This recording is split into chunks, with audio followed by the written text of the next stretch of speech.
There are tunnels beneath one of the most important archaeological sites in the Western Hemisphere that no one has been able to fully explore. Not because the technology does not exist, not because no one has tried. It is because a combination of politics, physical barriers, indigenous rights, and institutional red tape has kept some of the most tantalizing underground passages on Earth locked away from the world. This is the story of what lies beneath Tiwanaku, Bolivia, and why, after more than a century of archaeology, 95% of this site remains uninvestigated. Tiwanaku sits on the high plains of western Bolivia, about 70 kilometers from La Paz, and not far from the shores of Lake Titicaca. It served as the capital of a civilization that began around 1500 BC and endured for 27 centuries. That is twice the lifespan of the Roman Empire. At its peak, from 500 AD to 900 AD, the city housed as many as 20,000 people and controlled a vast stretch of the southern Andes. And then, likely due to a prolonged drought, it collapsed. The people scattered. The city fell silent. Centuries of looting, colonial demolition, and railroad construction slowly tore the visible remains apart. But what's above ground never told the whole story. The structure at the center of this mystery is the Acapana Pyramid. It is not a pyramid in the Egyptian sense, but rather a stepped platform mound shaped like a half-Andean cross, stretching 257 meters wide at its broadest point and standing about 16.5 meters tall. Its largest stone block, carved from andesite, weighs an estimated 65.7 tons.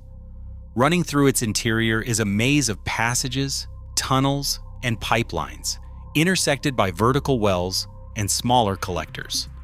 Engineers who have studied these conduits draw comparisons to the internal channel systems inside the Great Pyramid of Giza. In 2005, a team identified subterranean tunnels inside the Acapana that had never been documented before. Archaeologist Freddie Arce described the significance plainly. The excavations are presenting us with things that were not known before: the existence of ducts that raise the possibility of interior chambers, or passages that would speak about ceremonial use in this building. A year later, an Italian team led by archaeologist Lorenzo Epis, president of Acacor Geographical Exploring, and Dr. Soraya Ayub, launched the PAAC Acacor project. Their mission was to penetrate deeper into the Acapana's tunnel system. They discovered lateral ducts running east to west, leading toward the interior of the pyramid. But the final section of the conduit was blocked. Clayey sediments had sealed the passage, and beyond that barrier, no one has gone. The tunnels themselves are staggeringly narrow. They are 60 centimeters wide and 70 centimeters high. That's roughly 2 feet by 2 feet 4 inches. A grown adult can barely fit. So the team designed a robot. They called it Robotech, and it was built specifically to enter the pyramid and record images of whatever lay deeper inside. According to engineer Luis Infantes, the robot would allow the team to penetrate the structure to a much deeper level. But what Robotech found or did not find has never been fully disclosed to the public. Here's where the story takes a turn, revealing as much about modern politics as it does about ancient engineering. Permission to excavate Tiwanaku is tightly controlled. Bolivia passed its first law protecting the site in 1903, specifically to stop the La Paz to Guaqui Railroad from quarrying its stones. By 1909, unauthorized excavations and antiquities trafficking were formally prohibited. Today, only certified professional archaeologists with documented funding can receive permits. Independent Bolivian scholars who often cannot produce proof of financial backing are routinely denied access. Then there is the indigenous dimension. Tiwanaku is not just an archaeological site, it is a living symbol of Aymara identity. Former President Evo Morales chose Tiwanaku for the inauguration of each of his 3 terms in office in 2006, 2010, and 2015. The pro-indigenous political movement has given Tiwanaku enormous symbolic weight. Community permission is now required for all archaeological work. The indigenous organization Excavated and local communities must be consulted at every stage. Julio Condori, General Director of the Center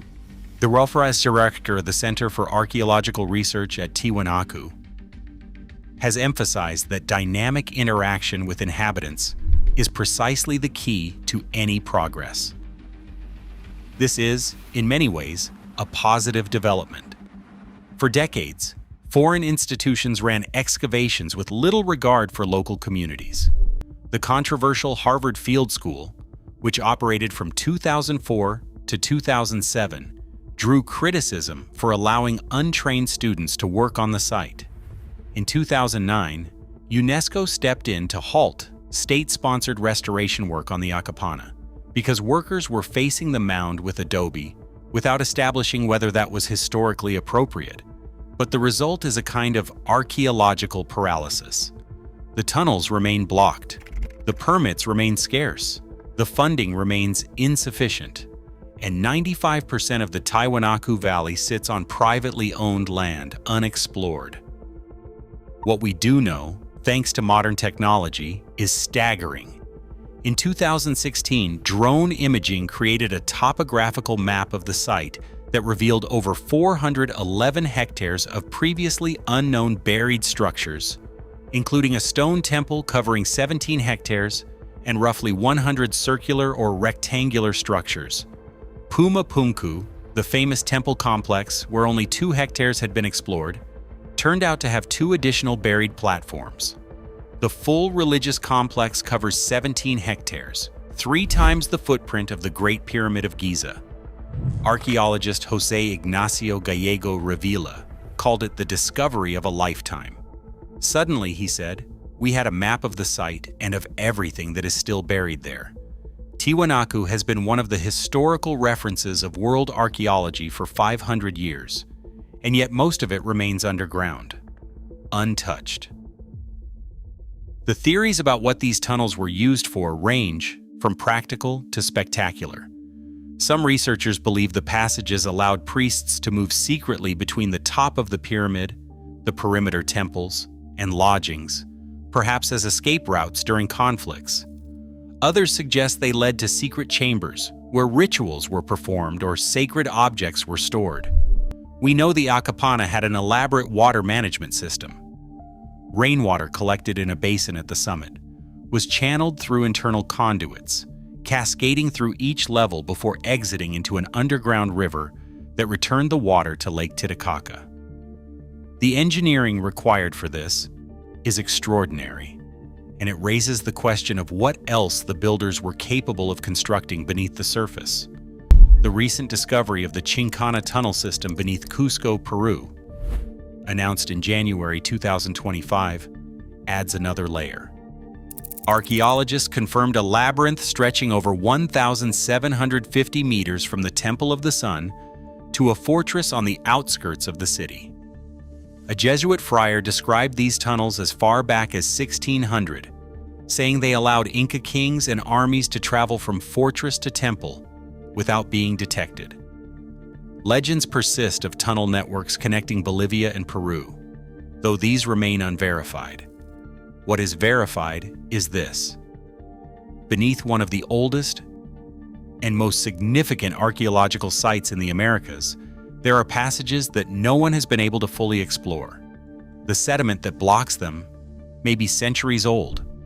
The politics that restrict access are thoroughly modern. And somewhere in between, in the darkness under the Acapana, there are answers waiting. Tiwanaku endured for 27 centuries. It has been a ruin for roughly 1,000 years. And after all that time, we have investigated just 5% of what is there. The tunnels under Bolivia are not forbidden because of some ancient curse or conspiracy. They are forbidden because of bureaucracy, geography, and the painful, complicated process of deciding who gets to tell the story of the past. The real question is not whether we will ever get inside. It is whether, when we finally do, we are prepared for what we might find.